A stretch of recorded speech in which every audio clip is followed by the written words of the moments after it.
Olá pessoal, sejam bem-vindos. Esta é mais uma aula sobre funções do primeiro grau. Nesta aula, a função linear. Então vamos lembrar, na função f de x igual a ax mais b, a função completa do primeiro grau, se o b é igual a zero, a função fica f de x igual a ax, certo? Essa função é chamada função linear.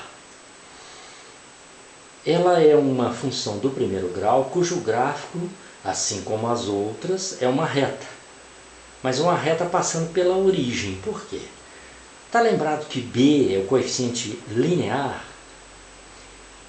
É o y do ponto em que a reta intercepta o eixo y.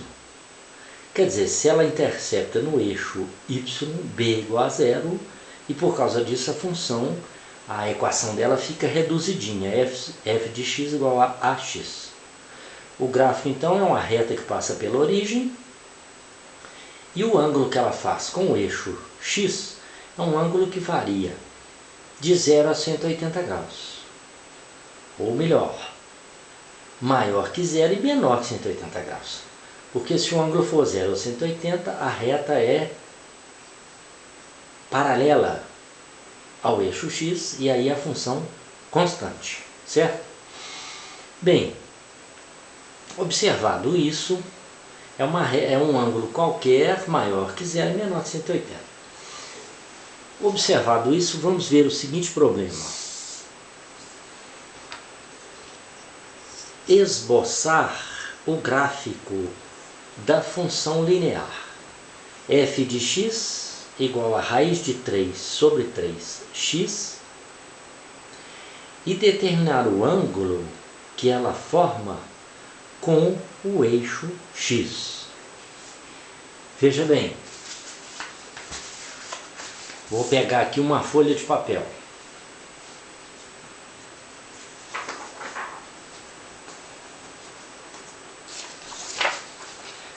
Vamos lá.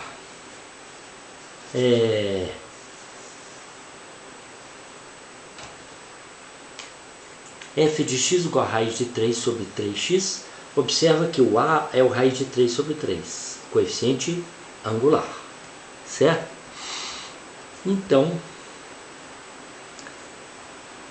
vamos dar a x um valor, por exemplo, se o x for raiz quadrada de 3, vezes raiz de 3 dá 3, dividido por 3 dá 1. Então vamos colocar x igual a raiz quadrada de 3, o f de raiz de 3 vai ser igual a raiz de 3 sobre 3 vezes raiz de 3, que é o x, né? Substituindo x por raiz de 3. Quanto dá isso? Raiz de 3 vezes raiz de 3, 3 vezes 3, 9, raiz de 9 é 3. Então vai ficar 3 dividido por 3, que é igual a 1. Então nós temos aí qual par ordenado?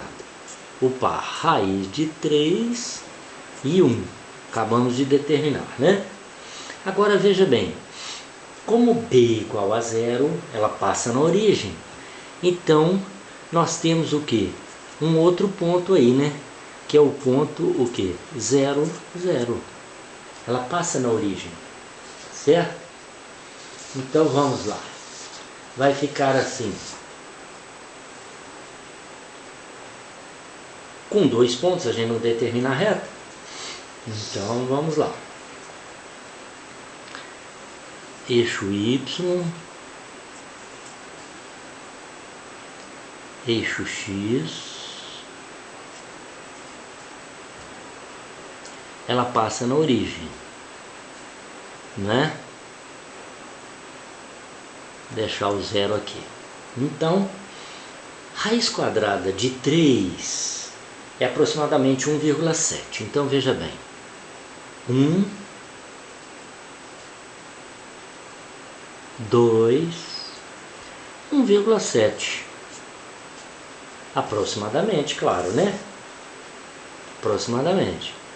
Raiz quadrada de 3 aproximado 1,7.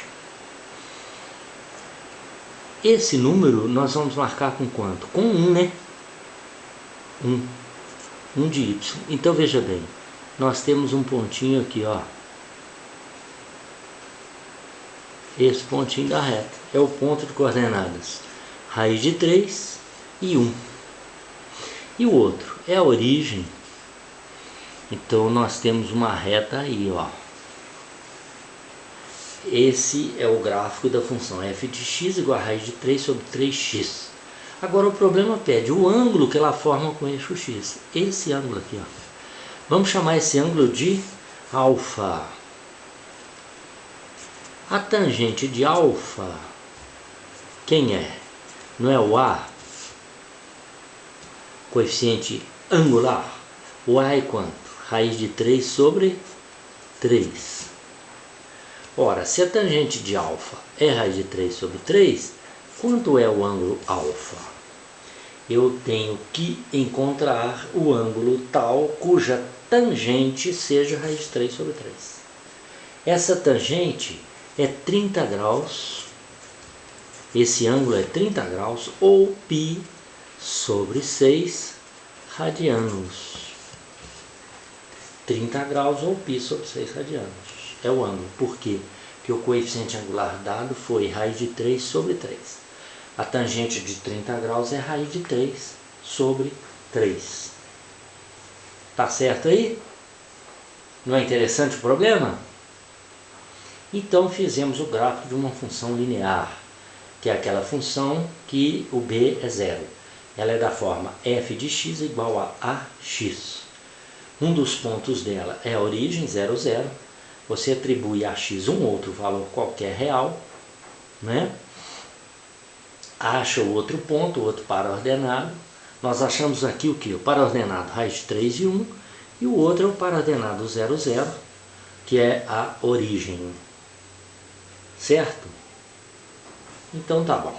Pessoal, até a próxima aula com a função afim e um exemplo resolvido. Então, até a próxima aula e muito obrigado.